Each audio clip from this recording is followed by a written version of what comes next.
오늘 함께 나누실 하나님 말씀은 히브리서 11장 1절로 3절까지입니다. 히브리서 11장 1절로 3절까지입니다.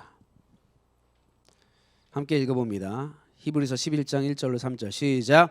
믿음은 바라는 것들의 실상이요 보이지 않는 것들의 증거니 선진들이 이로써 증거를 얻었느니라. 믿음으로 모든 세계가 하나님의 말씀으로 지어진 줄을 우리가 아나니 보이는 것은 나타난 것으로 말미암아 된 것이 아니니라. 아멘. 네. 자, 오늘 방송 상태가 고르지 않습니다. 네, 저도 지금 깜짝 놀랐는데, 네, 양해 부탁드리겠습니다. 네, 음성은 잘 나오죠. 네, 음성 잘 나오기 때문에 네, 말씀을 잘 들어주시면 됩니다.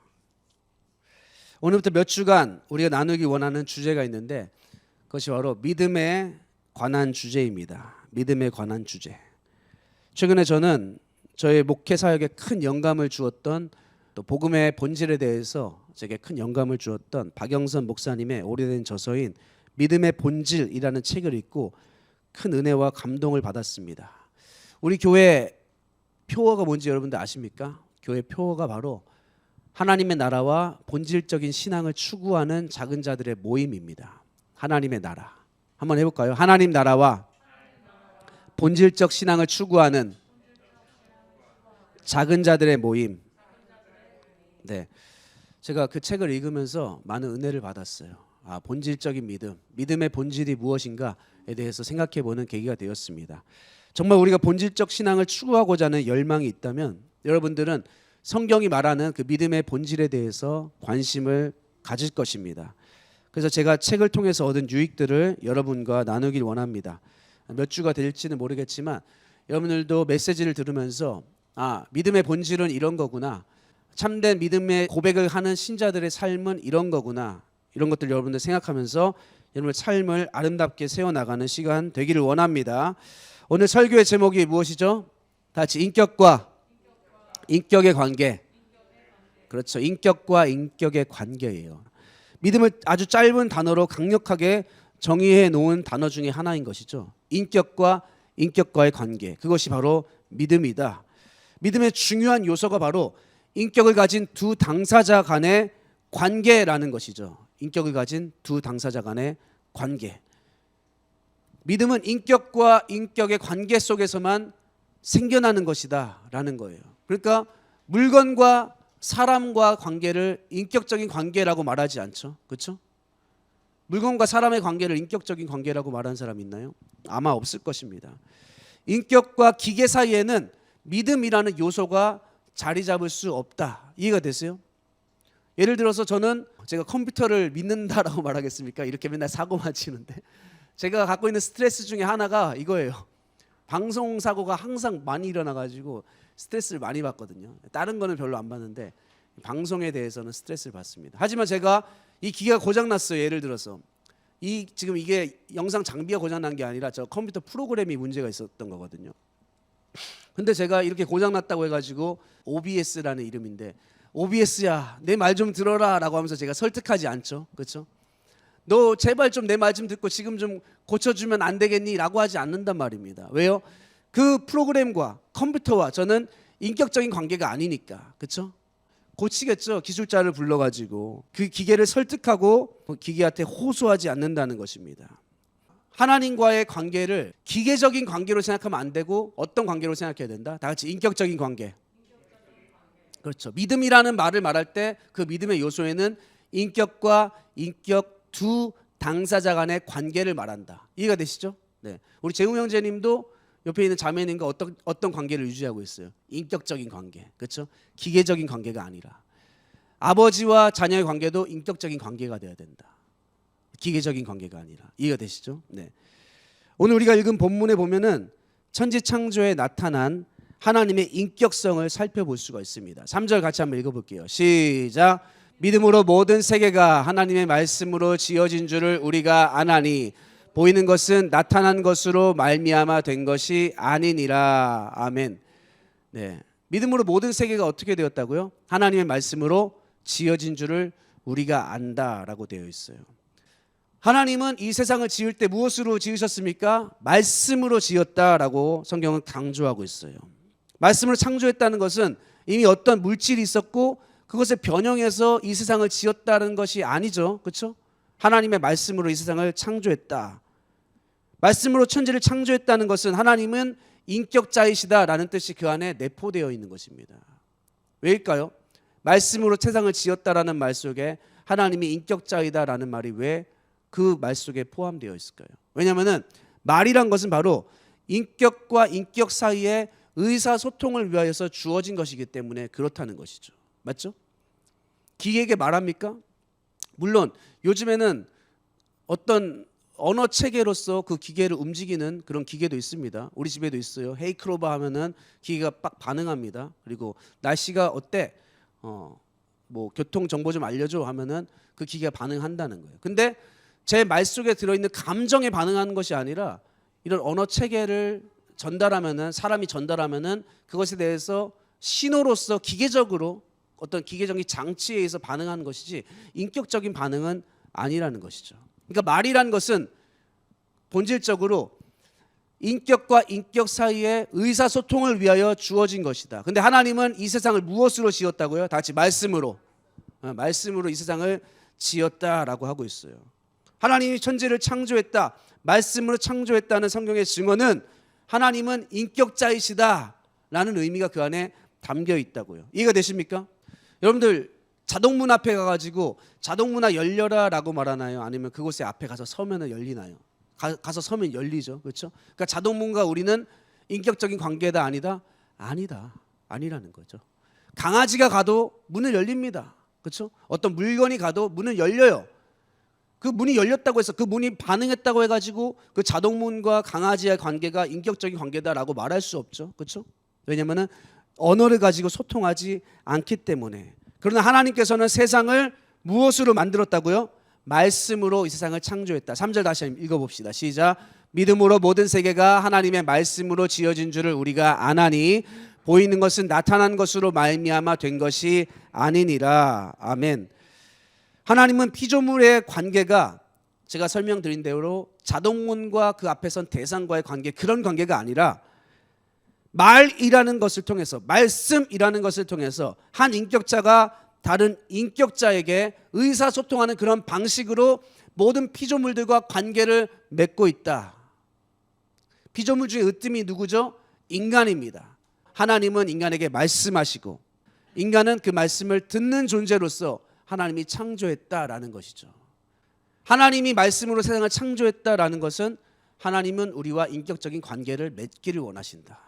이해되시면 아멘? 네. 자, 그러나 보통 우리는 그 하나님을 인격자로 생각하기보다는 어떤 법칙이라든지 어떤 개념이라든지 어떤 질서라든지 어떤 힘과 같은 존재로서 하나님을 생각할 때가 있다는 것이죠. 믿음의 본질에 대해서 우리가 나눌 때 첫 번째 우리가 가져야 될 중요한 개념은 하나님은 우리와 인격적인 관계를 맺기를 원하신다. 우리가 하나님에 대해서 오해할 때 하나님을 그 인격자가 아닌 하나님이 우리에게 말씀하시고 우리는 그 하나님의 말씀을 듣고 그 말씀에 반응하는 그런 존재가 아니라 어떤 힘과 같은 존재, 능력, 어떤 법칙, 어떤 질서 이런 것으로서 하나님을 우리가 왜곡하면서 잘못 이해할 수가 있다라는 것이죠. 특히 성령론에 대해서 논할 때 우리는 그러한 오해를 많이 가지게 됩니다. 성령론. 자칭 성령 사역자라고 하는 사람들 중에 어떤 이들은 성령 하나님의 인격성을 배제하고 자신이 얼마든지 통제할 수 있고 자신이 얼마든지 잡고 휘두를 수 있는 그런 무기 정도로 생각하는 그런 사람들이 있다는 거예요. 그러니까 이런 가르침을 하는 사람들이 있습니다. 이러한 원칙으로 하나님만 감동시키기만 하면 얼마든지 하나님으로부터 성령의 은사를 받아낼 수 있다라고 말하는 것이죠. 예를 들면 제가 아는 예전에 알고 있었던 어떤 여자 권사님 중에 이런 분이 있어요. 야, 내가 기도만 하면은 방언 은사가 터져. 방언 은사 못 받은 사람 다 나에게 데리고 와. 내가 기도해주면 방언 터지니까. 이런 사람들이 있었어요. 이것은 하나님은 얼마든지 조작할 수 있는 무인격자로 취급하는 행위다라는 것이죠. 하나님은 알라딘의 요술램프가 아닌데 내가 어떠한 법칙과 어떠한 기준과 내가 설정해 놓은 어떠한 가치 체계로 하나님은 우리가 내 마음대로 움직일 수 있다라고 여기는 거예요. 잘못된 것이죠. 하나님 그런 관계로 하나님과 우리 사이의 관계가 맺혀지지 않기를 원하며 하나님과 우리의 사이가 어떤 관계로서 발전하기 원한다? 인격적인 관계. 어떤 사람들은 뭐 방언 빨리 받고 싶으면 할렐루야를 빨리 하라고 뭐 그렇게 하는데 저도 그렇게 해봤다는 거죠. 그렇게 우리 성도들을 막 양육도 했어요, 실제로. 근데 그것은 성경에서 가르치고 있는 개념이 아니죠. 성령 하나님의 인격자로 취급하는 게 아니잖아요. 뭐 할렐루야를 빨리 하면 어떻게 방언이 터집니까? 그러니까 그렇게 하나님을 조종하려는 것이 우리 안의 죄성이라는 것이죠. 하나님은 그렇게 알라딘의 요술 램프의 지니처럼 우리가 조작할 수 있는 그런 법칙과 에너지 같은 분이 아니다. 이 모든 것이 비인격적으로 하나님을 믿는 잘못된 행위다라는 것이죠. 자, 비단 이런 성령론에 관해서만 우리가 하나님을 비인격적인 존재로 취급하는 것이 아닙니다. 우리는 우리의 선악간의 그런 가치 체계 속에 하나님을 가두고 하나님을 재단하기를 좋아한다라는 것이죠. 다 같이 나만의 선악간의 가치 체계. 예, 그게 뭐예요? 내가 정해놓은 기준들이죠. 하나님이 이러한 방식대로 일하셔야 된다. 내가 이렇게 정해놓은 그런 기준대로 하나님이 움직이셔야 돼. 이렇게 하나님을 제한하는 것입니다. 그런 것들이죠. 우리 안에 있는 기준들. 그러한 형태로서 하나님을 재단한 뒤에 우리는 하나님을 섬긴다라고 말하지만 그것은 아주 교묘한 형태의 자기 숭배며 우상 숭배의 죄라는 것입니다. 우리는 이러한 사실을 욥기에서 발견할 수가 있는데요. 욥은 하나님 앞에서 엄청난 고난을 받았죠. 그렇죠? 말로 형용할 수 없는 그런 고난을 받은 인물의 대명사가 바로 욥입니다. 자, 욥이 근데 하나님한테 어떻게 했어요? 하나님, 내가 도대체 무슨 큰 죄를 저질렀다고 저에게 이렇게 심한 고난을 허락하십니까? 욥은 하나님께서 자신에게 찾아오기 전까지 그렇게 끊임없이 항변합니다. 욥기 3장부터 거의 37장까지 계속해서 그 항변이 이어집니다. 친구들이 와서 막 정죄하잖아요. 야, 네가 이러한 죄를 저질러서 하나님으로부터 벌을 받는 거야 라고 말하니까, 야, 나 저 사람보다 악하지 않은데 내가 왜 벌을 받아야 돼?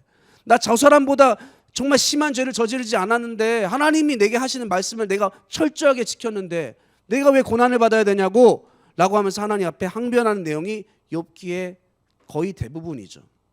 내가 선하게 살고 죄를 안 지으면 화를 당할 리가 없다라는 식으로 하나님을 이해한 거예요. 그렇죠?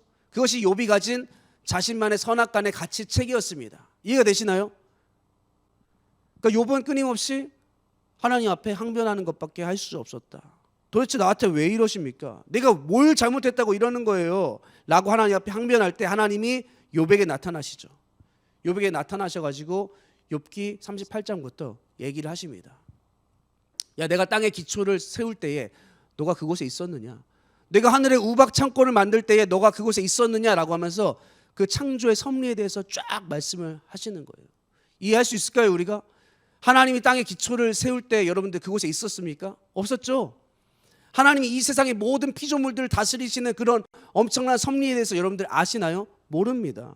그러니까 우리의 인생 역시도 내가 정한 어떤 기준들에 합당하게 인생이 돌아가지 않는다고 할지라도 하나님 왜 이렇게 내 인생 속에 개입하셔가지고 날 힘들게 하시나요? 라고 말할 수 없는 거예요.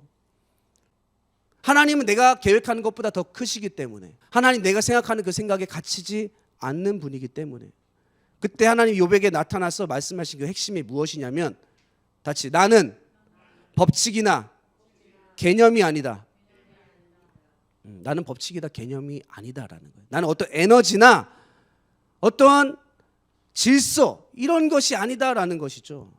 나는 의지를 가지고 이 자연과 모든 생물에 인격적으로 개입하는 하나님이다. 이것이 하나님이 나타나셔서 욥에게 하신 말씀의 핵심이에요. 다시 나는 인격적인 하나님이다. 욥은 어떻게 생각했죠? 욥은 죄를 범하지 않고 나름대로 의롭게 살면은 나는 고통받지 않아야 돼 라는 그런 기준 속에서 하나님을 섬겼던 거예요. 하지만 하나님은 그런 존재가 아니라는 얘기죠. 하나님 어떤 질서와 법칙으로 존재하는 그런 개념이 아니라 나는 지금도 너의 인생 속에 개입하고 있다. 지금 고난이 있다 할지라도 그것이 너에게는 고난이지만 나는 너에게 개입하는 나만의 방법이란다. 이해가 되세요? 난 너의 인생에 개입하시는 아버지요, 인도자요, 복 주시는 너의 하나님이다 라고 하나님이 욥에게 증거했다는 것이죠. 그래서 욥의 대답이 이것입니다. 욥기 42장 1절 6절 같이 읽어봅니다. 시작. 욥이 여호와에게 대답하여 이르되 주께서는 못하실 일이 없사오며 무슨 계획이든지 못 이루실 것이 없는 줄 아오니 무지한 말로 이치를 가리는 자가 누구니이까?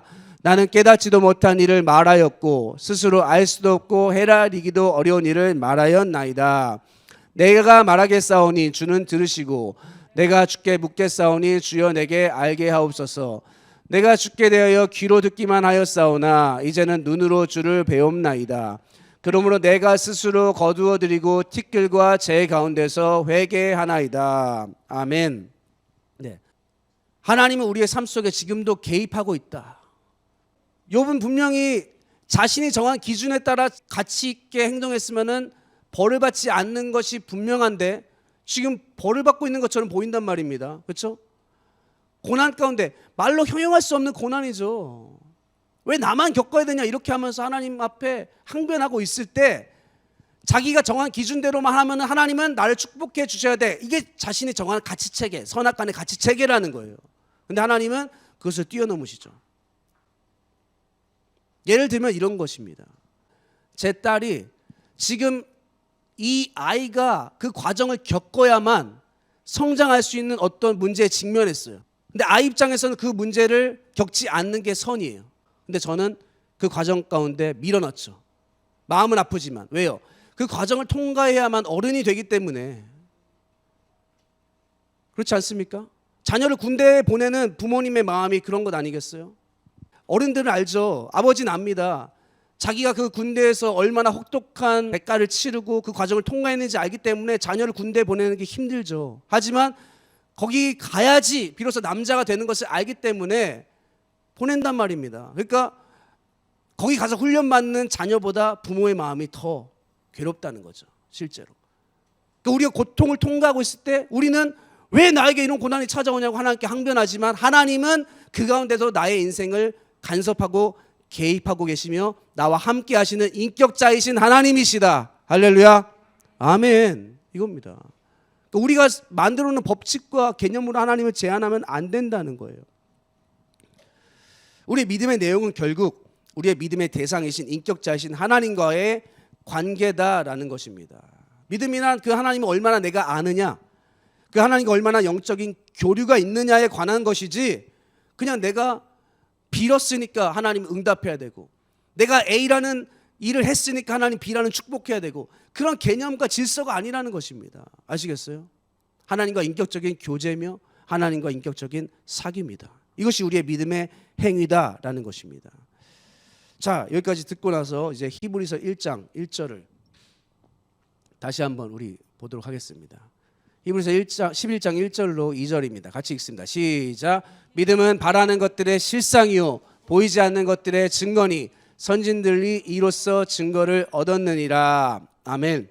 믿음이 뭐라고요? 바라는 것들의 실상이다 라고 말하고 있죠. 이것을 잘못 우리가 이해해서 적용을 하면은 내가 뭔가 바라는 것이 있는데 아직 나에게 이루어지지 않았어. 그러나 바라는 것들의 실상이 믿음이라고 했잖아. 그러니까 내가 바라보는 것이 이루어질 줄 믿습니다. 하나님 내게 이것을 이루어 주십시오. 끝까지 강청하면은 하나님이 내 안에 있는 그 믿음을 보시고 그것들을 줄 것이다 라고 이런 식으로 이해를 하는데 사실은 그런 내용은 아닙니다. 믿음은 바라는 것들의 실상이요 보이지 않는 것의 증거다. 이것은 어떤 자기 암시적인 것이 아니다라는 거예요. 잘 들으십시오. 1절 말씀은 우리의 삶 속에 일어나는 모든 결과가 우리의 삶에 개입하신 그 인격자이신 하나님의 뜻과 의지에 따라 이루어질 것을 우리가 알고 그것에 대하여 반응할 때 우리는 우리에게 주어진 삶을 믿음으로 통과할 수 있다는 것이죠. 자, 하나님 우리 삶 속에 찾아오셔서 당신의 역사를 시작하신 분이십니다. 하나님이 우리 삶 속에 어떤 뜻을 갖고 계세요. 우리에게 뜻을 가지신 그 하나님이 어떠한 결과를 갖고 계신다니까요. 이것을 아는 것이 뭐다? 믿음이다. 믿음은 바라는 것들의 실상이다. 우리 안에서 하나님의 어떤 역사를 시작할 때 하나님이 계획하셨으니 그것은 반드시 결과로 이루어질 것이다. 이것을 우리가 아는 것이 믿음이다라는 것이죠. 그 결과를 가진 자들, 다시 말해서 믿음이 있는 자들은 보이지 않는 것들에 대하여 증거를 삼을 수 있다는 것이죠. 왜요? 우리 삶 속에서 선한 일을 시작하신 이가 하나님이기 때문에 오늘 우리에게 일어나는 내가 볼 때 악해 보이는 일이라 할지라도 하나님이 이것을 통해서 합력하여 선을 이룰 수 있는 분인 자라는 사실을 우리는 결과로서 미리 가지게 된다. 아멘. 너무 어렵죠? 어렵지만 여러분들 이거 말씀을 잘 들어보십시오. 제가 계속 주일마다 믿음에 관해서 말씀을 드릴 건데 듣다 보면은 잘 이해가 될 겁니다. 우리가 참된 구원의 확신을 가질 수 있는 것도 구원의 주권이 하나님께 있음을 인정할 때만 가능합니다. 성경은 구원의 관점에 대해서 두 가지를 소개하고 있어요. 첫 번째는 우리가 갖고 있는 구원의 관점이에요. 다 같이 내가 갖고 있는 구원의 관점. 내가 갖고 있는 구원의 관점이 뭐예요? 사도행전 16장 이런 말씀이 있어요. 주 예수를 믿으라 그리하면 너와 내 집이 구원을 얻으리라. 다 같이 해볼까요? 시작. 주 예수를 믿으라 그리하면 너와 내 집이 구원을 얻으리라. 아멘. 그렇죠. 우리가 갖고 있는 구원의 관점은 뭐예요? 내가 예수를 믿을 때 나는 구원을 얻는다라는 것이죠. 맞죠? 성경에 나와 있으니까 명확하죠. 우리의 자유의사로 예수를 믿기로 작정한 날, 그날 우리는 구원을 받게 된다라는 거예요. 그렇죠? 여러분들은 다 예수를 믿기로 작정한 그런 고백이 있으시죠? 경험이 있으십니다. 내가 예수를 믿기로 작정하기 전과 예수를 믿기로 작정한 후가 우리는 다릅니다. 그렇죠? 우리는 예수를 믿음으로 구원을 받은 거예요. 그러니까 나의 관점으로 볼 때는 예수를 믿는 그 행위를 통해서 우리는 구원을 받게 된다라는 것입니다. 그러나 성경은 또 한편으로 하나님께서 갖고 계신 구원의 관점에 대해서 우리에게 소개하고 있어요. 다 같이 하나님께서 갖고 계신 구원의 관점. 네, 내가 갖고 있는 구원의 관점은 내가 예수를 믿을 때. 근데 하나님이 갖고 계신 구원의 관점은 뭐냐면 요한복음 19장에서 예수님이 십자가에서 운명하시면서 뭐라고 말씀하시죠? 다 이루었다라고 말씀하세요. 다 같이 다 이루었다. 무엇을 이루었다는 거예요? 하나님의 자녀들의 구원을 이루었다라는 것이죠. 그러니까 성경은 내 관점에서 볼 때 내가 예수를 믿는 것이 구원이다라고 말하지만 하나님께서는 예수께서 십자가상에서 인류의 대속의 사역, 그 십자가 사역을 완성했을 때 예수께서 십자가를 짊어지고 부활하셨을 때 그때 우리의 구원이 이루어졌다라고도 말하고 있다라는 거예요. 이해가 됐어요? 하나님의 관점에서는 내가 그때 아직 태어나지도 않았죠. 예수님 십자가에 달리셨을 때 여러분들 태어났습니까? 안 태어났죠. 그렇죠? 근데 그때 구원이 이루어졌다라고 말하고 있어요. 심지어 성경은 구원의 관점에 대해서 창세 전에 구원이 이루어졌다라고까지 말하고 있습니다. 한번 말씀 보겠습니다. 에베소서 1장 3절 6절 말씀 시작. 찬송하리로다 하나님 곧 우리 주 예수 그리스도의 아버지께서 그리스도 안에서 하늘에 속한 모든 신령한 복을 우리에게 주시되 곧 창세전에 그리스도 안에서 우리를 택하사 우리로 사랑 안에서 그 앞에 거룩하고 흠이 없게 하시려고 그 기쁘신 뜻대로 우리를 예정하사 예수 그리스도로 말미암아 자기의 아들들이 되게 하셨으니 이는 그가 사랑하시는 자 안에서 우리에게 거저 주시는 바 그의 은혜의 영광을 찬송하게 하려는 것이라. 아멘. 중요한 거예요. 하나님이 그의 백성을 향하여서 가지고 있는 구원의 관점이 뭐죠? 창세 전에, 다시 말해서 세상이 만들어지기도 전에 우리가 어떤 선이나 악을 행하기도 전에, 그렇죠? 심지어 우리가 태어나기도 전에 우리의 구원을 선포하고 있다라는 것입니다. 이것은 하나님의 신비의 영역에 해당하는 것이죠. 어쨌든 성경은 이 믿음을 우리의 관점으로 보는 믿음과 또 하나님의 관점으로 보는 믿음이 있다라고 지금 나누어서 우리에게 설명하고 있다는 것입니다. 어렵지만 여러분 잘 들어주십시오. 되게 중요한 개념이기 때문에 그래요. 우리가 하나님을 믿습니다. 여러분들이 하나님을 믿습니다라고 말할 때 누가 만약에 여러분의 믿음의 내용은 무엇입니까? 라고 물어봤어요. 그럼 뭐라고 답변할 거예요?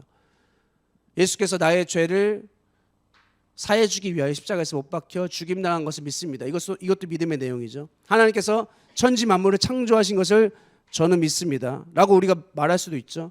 그것도 믿음의 내용입니다. 하나님이 저를 구원하심을 믿습니다. 이것도 믿음의 내용이에요. 그런데 제가 오늘 여러 가지 그런 답변들 중에 모범 답안 한 가지를 설명해 드리겠습니다. 잘 들으시기 바랍니다. 우리가 가진 믿음의 내용이 무엇이냐라고 누군가 물어봤을 때 이렇게 답변하는 거예요. 다 같이 나는 하나님의 언약을 믿습니다. 네, 언약이 뭐예요? 언약. 말씀 언이죠, 그렇죠? 그리고 약속하다의 약입니다. 하나님이 말씀으로 우리에게 약속하신 분임을 우리는 믿습니다라는 것이죠. 하나님께서 범죄한 인간에게 찾아가서 최초에 약속하신 말씀이 무엇이죠? 내가 너의 후손인 예수 그리스도를 통하여서 사탄의 세력을 멸하고 너를 구원할 것이다. 약속하셨어요. 아담이 범죄한 그 현장에서 그 말씀이 이루어졌습니다. 그리고 믿음의 조상이라고 불리는 아브라함에게 찾아가셔서 하나님이 또 언약을 주시죠. 무슨 언약입니까? 내가 너와 너의 후손의 하나님이 되리라 라고 약속하십니다. 아브라함과 아브라함의 후손의 하나님이 될 것이다 라고 말하고 너와 너의 후손에게 하나님의 나라를 기업으로 줄 것이다 라고 약속을 하셨어요.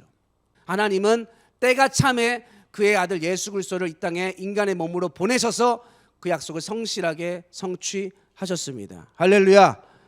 하나님은 이렇게 당신이 우리에게 주신 언약, 말씀으로 주신 그 약속을 성실하게 지키시는 분이다 라는 거예요. 하나님께서 그의 아들 예수 그리스도를 약속하신 대로 그의 백성들을 위해서 보내주셨기 때문에 그렇구나, 하나님은 당신께서 하신 약속을 이처럼 신실하게 지키시는 분이구나 라는 것을 우리는 믿음으로 받아들일 수 있다라는 것입니다. 자, 말씀 한번 통해서 확인합니다. 민수기 13장 19절 시작. 하나님은 사람이 아니시니 거짓말을 하지 않으시고 인생이 아니시니 후회가 없으시도다. 어찌 그 말씀하신 말을 행하지 않으시며 하신 말씀을 실행하지 않으시랴. 아멘. 하나님은 거짓말하지 않으신다. 사람들은 얼마나 많이 자신이 한 약속들을 쉽게 어깁니까? 그렇죠? 우리가 사람에 대하여 실망하게 되는 주요한 원인이 뭐예요? 그 사람이 약속을 해놓고 약속을 안 지킬 때 우리는 신뢰를 할 수가 없죠. 신뢰가 안 된다라는 거예요. 그리고 누군가에 대하여 우리가 낙심하게 되는 주요한 원인 중에 하나가 무엇입니까? 누군가가 나를 거절할 때, 그렇죠? 거절감을 사람들은 이기지 못합니다. 어떻게 나를 거절할 수가 있지? 내가 그 사람에게 한 게 어딘데? 지금까지 이렇게 섬긴 게 어딘데 나를 거절할 수 있지? 그리고 또 우리가 심한 낙심에 빠질 때가 어떤 때가 있습니까? 누군가로부터 배신을 당했을 때, 그렇죠? 내가 그토록 아끼고 사랑했는데, 내가 그토록 섬기고 예뻐해 주었는데 어떻게 나에게 이럴 수가 있는가라고 하면서 우리는 배신감을 느끼고 낙심에 빠진다라는 거예요. 하지만 우리 하나님은 그런 분이 아니라는 것입니다. 그의 백성과 하신 약속을 신실하게 지키시는, 그의 약속을 정말로 신실하게 지키시는 하나님이기 때문에 우리는 그 하나님을 신뢰하고 그 하나님과의 언약의 관계, 그 하나님과의 인격적인 관계 속에서 우리의 삶을 아름답게 세워나갈 수 있다라는 것이죠. 우리 하나님 믿습니다라고 말할 때는 자, 다 같이 하나님께서 자기 백성과 하신 약속을 신실하게 지키시는 분임을 믿습니다 라는 고백이에요. 알겠어요? 우리의 믿음은 나의 행위에 그 근거를 두는 것이 아닙니다. 하나님이 그의 백성과 하신 약속을 하나님이 신실하게 지키시는 분임을 우리가 믿는다. 이것이 우리의 믿음의 내용이며 그것이 믿음의 본질이라는 것이죠. 이것을 우리가 분명하게 할 때에 우리는 참된 하나님의 백성으로서 소망을 가질 수 있으며 우리는 기쁨으로 우리의 삶을 세워나갈 수 있다는 것입니다. 사랑하는 성도 여러분들, 여러분의 구원이 흔들리지 않을 수 있는 유일한 이유가 무엇인지 아십니까? 그것은 내가 죄를 안 짓고 넘어지지 않기 때문이 아닙니다. 아시겠어요? 우리의 삶 속에서 구원을 시작하신 분이 누구다라는 인식을 가질 때 우리가 구원이 흔들리지 않을 수 있습니까? 하나님이 우리의 삶 속에서 이 구원을 시작하셨다. 이것을 우리가 분명히 알 때 그 인식으로 인하여서 우리가 구원의 감격을 누릴 수 있다는 것이죠. 구원의 감격이란 여러분들 감정적인 요소보다 하나님이 우리의 삶 속에서 하신 그 일에 대한 인식의 요소가 더 크다라는 것입니다. 우리의 소망이 꺾이지 않을 수 있는 유일한 이유가 무엇입니까? 바로 여기에 있습니다. 그 크신 구원, 우리 죄인된 우리를 처참한 지옥 형벌에서 건져내신 분이 하나님이시라면, 구원의 약속을 지키신, 신실하게 지키신 하나님이 우리의 인생에 지금도 오늘날 개입하고 있다는 것을 우리가 믿을 때에 우리의 삶을 소망 가운데 세워나갈 수 있다는 것입니다. 아멘. 욥처럼, 욥이 그렇게 고백하잖아요. 내가 과거에는 하나님에 대해서 귀로만 들었는데 지금은 내가 눈으로 보고 있습니다. 과거에는 내가 하나님에 대해서 정말 흐릿하게 알고 있었는데 지금 명확하게 하나님에 대해서 알게 됩니다. 사도 바울이 그렇게 고백하죠. 고린도전서 13장에 우리가 지금 하나님에 대하여 아는 것이 거울로 보는 것과 같이 희미하게 보인다. 그 당시에는 청동 거울이라고 했습니다. 제대로 못 본다는 것이죠. 그 나라에 가면 우리는 완벽하게 하나님에 대해서 알게 될 것입니다. 하지만 우리가 그 나라에 가서만 그것을 온전하게 아는 것이 아니라 우리의 삶 속에서 우리는 하나님에 대한 이해를 가지고 하나님에 대한 분명한 믿음을 가지고 오늘 하루를 살아갈 때에 우리는 소망 가운데 하루하루를 살아갈 수 있다는 거예요. 왜요? 우리 삶 속에서 구원의 역사를 시작하신 분이 나의 행위에 근거하지 않고 하나님의 주권에 근거하여 나를 구원하신 하나님이기 때문에 그렇습니다. 아멘. 여러분들 이것을 정말 신뢰하셔야 됩니다. 그리고 하나님은 그것을 정말 붙잡고 이 땅 가운데 능력 있게 살기를 원한다는 거예요. 능력 있게 담대하게 정말 살기를 원한다는 것입니다. 저는 사랑하는 성도 여러분들이 이 믿음 안에서 정말 복되게 여러분의 삶을 세워나갈 수 있기를 바랍니다.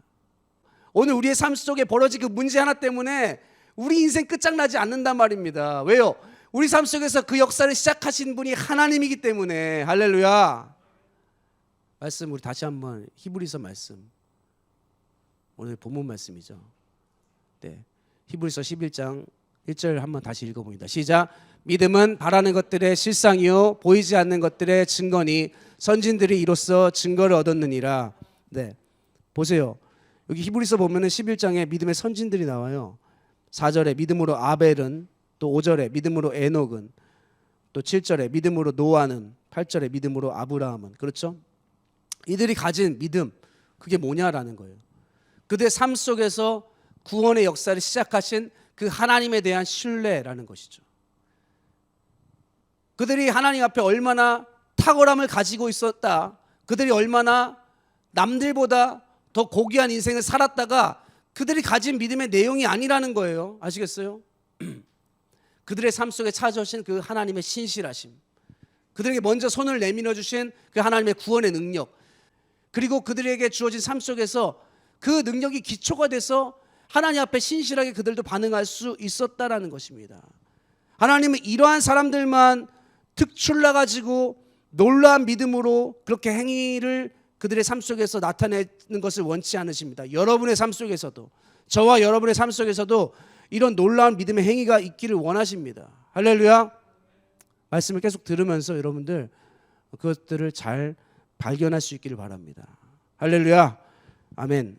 우리 함께 기도하겠습니다. 이 시간 기도할 때 하나님 우리 삶 속에 찾아오셔서 놀라운 구원의 역사를 시작하셨습니다. 믿음은 바라는 것들의 실상이며 보이지 않는 것들의 증거라라고 말합니다. 그 하나님이 어떤 하나님입니까? 인격적인 하나님입니다. 나의 삶을 축복하기 원하시는 하나님, 복주기를 원하시는 하나님, 나의 인생 속에 개입하신 하나님, 나의 삶에 놀라운 능력으로 내가 이전에 꿈꿀 수 없었던 것을 꿈꾸게 하신 하나님, 그 하나님입니다. 그 하나님이 내 삶 속에서 믿음의 역사를 시작하는 것이 정말 사실이라면 그것이 결과될 것들 우리가 믿음으로 바라봅니다. 그것이 실상입니다. 그것을 가지고 살아가는 복된 성도들 되게 도와주십시오. 이 시간에 주여 한번 외치고 통성으로 기도하겠습니다.